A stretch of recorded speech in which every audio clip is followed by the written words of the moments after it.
मेघ है जार नए माघ है जार, हवा बहत लागे जार।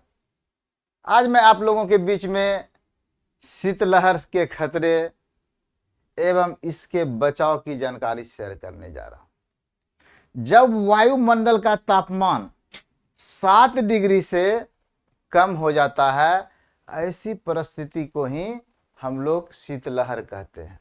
शीतलहर बुजुर्गों और बच्चों के लिए जानलेवा है। तो स्लाइड के माध्यम से मैं आपको दिखाऊंगा इससे क्या खतरे हो सकते हैं। ठंड लगने का असर, शरीर का ठंडा हो जाना, पूरा कोल कपकपी लग जाता है, इसे थर थर थर थर कर रहे हैं, ठंडा हो जाता है। छोटे बच्चों को कोल्ड डायरिया की शिकायतें बढ़ जाती है। बच्चे बार बार उल्टी और बार बार दस्त करने लगते हैं। ऐसी ही स्थिति परिस्थिति को कोल्ड डायरिया कहते हैं और बच्चों के लिए यह जानलेवा है। अगर हम लोग सतर्क नहीं रहें तो बच्चों से हाथ धोना पड़ सकता है। तुरंत ऐसी स्थिति परिस्थिति में हम लोग बच्चे को प्राथमिक उपचार के लिए डॉक्टर के पास ले जाएं। शीतलहर में हार्ट अटैक की संभावनाएं बढ़ जाती है, कारण हम मानव का भेन उस समय सिकुड़ जाता है, जिसके कारण हार्ट को बहुत ज्यादा जोर लगा करके पंपिंग करना पड़ता है। प्राय देखते होंगे कि हार्ट पेशेंट शीतलहर में पूरा परेशान रहते हैं। हाई ब्लड प्रेशर के जो पेशेंट हैं उनके बीपी की समस्याएं और बढ़ जाती है। तो दिल से संबंधित जिनको बीमारी है, शीतलहर के समय बहुत ही ज्यादा सतर्क रहने की जरूरत है। जब बहुत ज्यादा शीतलहर होता है, नस के सिकुड़ने के कारण कभी कभी कोई खास अंग शून्य हो जाता है, वहां तक ब्लड का सप्लाई नहीं पहुंच पाता है। तो ऐसी स्थिति परिस्थिति में हम लोग अपने स्वास्थ्य पर ध्यान दें। ठंड लगने के बाद में जब बहुत ज्यादा ठंड लग जाता है तो शरीर ऐसे से कांपने लगते हैं, वाइब्रेशन आता है, पूरा शरीर एकदम, ये भी खतरनाक स्थिति परिस्थिति है। जब हम मानव को ठंड लग जाता है तो जी मिचलाने लगता है, कभी कभी उल्टियां भी शुरू हो जाता है। जब ऐसी स्थिति परिस्थिति स्वास्थ्य पर दिखाई पड़ने पड़े तो हमें सतर्क होना की जरूरत है और उस समय गर्म पेय पिए। ज्यादा परेशानी होने के बाद में अपने डॉक्टर से संपर्क करें। कभी कभी जब ठंड बहुत हो जाता है तो अर्ध बेहोशी हो जाता है, पूरा मूर्छित हो गया।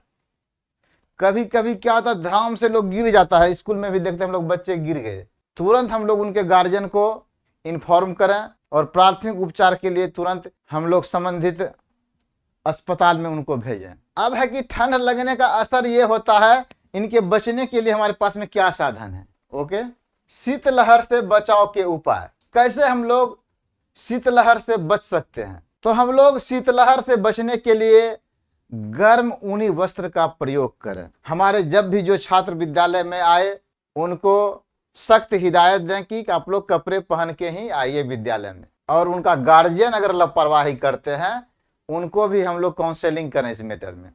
बच्चे को बहुत अधिक समय तक खेलने नहीं दिया जाए। जब बाहरी वातावरण में बच्चे रहेंगे उनको ठंड लगने की संभावनाएं बढ़ जाती है। हम लोग बच्चे को उस समय सहेज के रखें, ध्यान दें उन पर।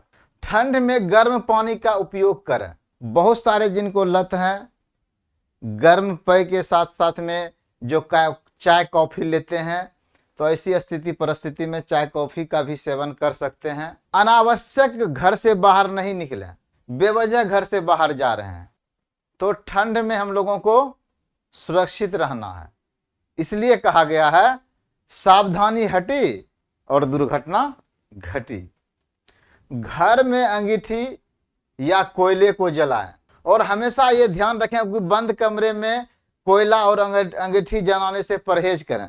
कभी कभी लोग क्या करते हैं कि घर में बंद कमरा में ही कोयला और अंगीठी जला लेते हैं, जिसके कारण रूम का नमी खत्म हो जाता है।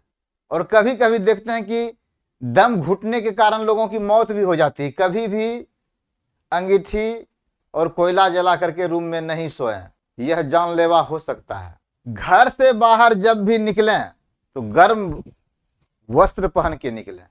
ठंड में गर्म तासीर वाले भोजन का सेवन करें। ठंड में हम लोग लहसुन का अधिक से अधिक प्रयोग करेंगे, जिनका कि तासीर गर्म होता है। हीटर और ब्लोअर का सीमित प्रयोग करें।